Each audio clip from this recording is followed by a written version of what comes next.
Salut, bienvenue dans ce nouveau cours de la langue Yimba. Aujourd'hui, en réalité, ce n'est pas un cours parce que le cours a déjà été fait et il ne sera pas au grand public. Le cours, il sera envoyé, il a été envoyé à ceux qui ont les livres. Et il s'agit du cours sur les principes d'utilisation des marqueurs des phrases interrogatives secondaires. Et dans ce cours, je vous explique quelles sont dans les circonstances où on utilise ce marqueur-ci, ce marqueur-ci, ce marqueur-ci ou ce marqueur-ci.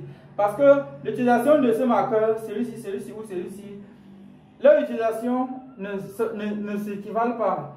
Les circonstances qui poussent à utiliser ça sont différentes de ceux qui poussent à utiliser ça, ou de ceux qui poussent à utiliser ça, ou encore de ceux qui poussent à utiliser ça. Donc les circonstances d'utilisation de chacun de ces marqueurs de phrases interrogatives secondaires, chacun est exceptionnel et chacun a ses principes d'utilisation. C'est justement ça. J'ai fait le cours sur les principes d'utilisation de chacun de ces marqueurs. Et le cours, il ne sera pas public, il sera privé et il a été envoyé à ceux qui ont les livres. Et si vous avez déjà acheté ou si vous avez acheté ces livres-là récemment, sachez que ce cours vous sera envoyé et vous allez regarder. Et pour ceux qui vont acheter ce livre-là pour bénéficier du cours privé, du cours d'aujourd'hui qui est privé, au moment de votre achat, il faut enregistrer l'adresse mail que vous visionnez souvent sur YouTube avec. Sinon, vous n'allez pas pouvoir regarder ce cours quand je vais vous envoyer ça en privé. Donc, c'est pour ça que c'est nécessaire.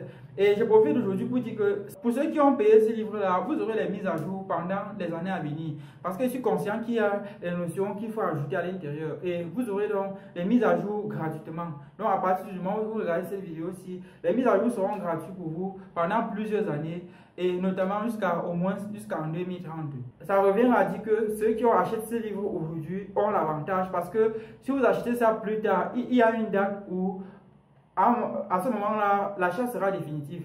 Maintenant, votre achat n'est pas définitif parce que je continue d'améliorer et de vous envoyer les mises à jour. Ceux qui ont déjà payé, ils le savent. Constamment, j'ajoute des notions, je perfectionne et je vous envoie ces mises à jour-là gratuitement, sans rien demander. Donc, si vous prenez ce livre maintenant, vous aurez l'avantage parce que plus tard, l'achat sera définitif et c'est même plus bénéfique pour ceux qui ont cela aujourd'hui. Parce que si plus tard, il y a une mise à jour, étant donné que l'achat sera définitif, il va falloir encore acheter. Donc, c'est justement pour ça que, pour avantager ceux qui m'écoutent depuis le début.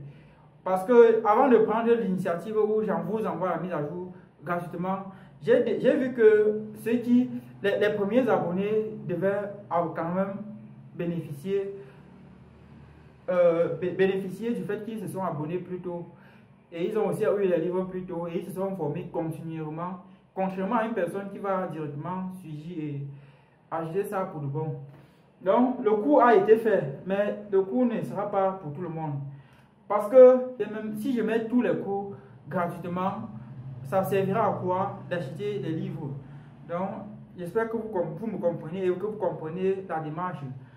Et aussi, il y a une chose que je sais ou que j'ai constaté, c'est que quand une chose est gratuite, les gens ne prêtent pas attention à cela. Donc, ce qui est gratuit, les gens trouvent que ça n'a pas de valeur. Donc, c'est cela. Donc, je dois résumer aujourd'hui en disant que le cours, il a été fait. Il a été fait, mais il ne sera pas pour tout le monde. Il est pour mes abonnés qui ont les livres. Parce que au moment d'achat, ils enregistrent l'adresse mail qui visionnent souvent sur YouTube avec. Et je leur envoie les cours en privé pour qu'ils regardent ça pour que chacun regarde. Donc. Et aussi à mes étudiants que je forme dans le groupe WhatsApp d'apprendre le Yimba, ils ont tous ces cours-là, tous ces cours privés, et ils ont aussi les livres. Et ils me posent leurs questions au quotidien. Et je leur donne aussi des exercices en fonction de leurs difficultés. Certaines ne savent pas, par exemple, bien s'exprimer en Yimba. Certaines, par exemple, comprennent et ne savent pas parler. Et certaines savent un peu parler, mais ont des difficultés à comprendre. Bref, en fonction de vos difficultés dans le groupe WhatsApp d'apprendre le Yimba, vous êtes suivis.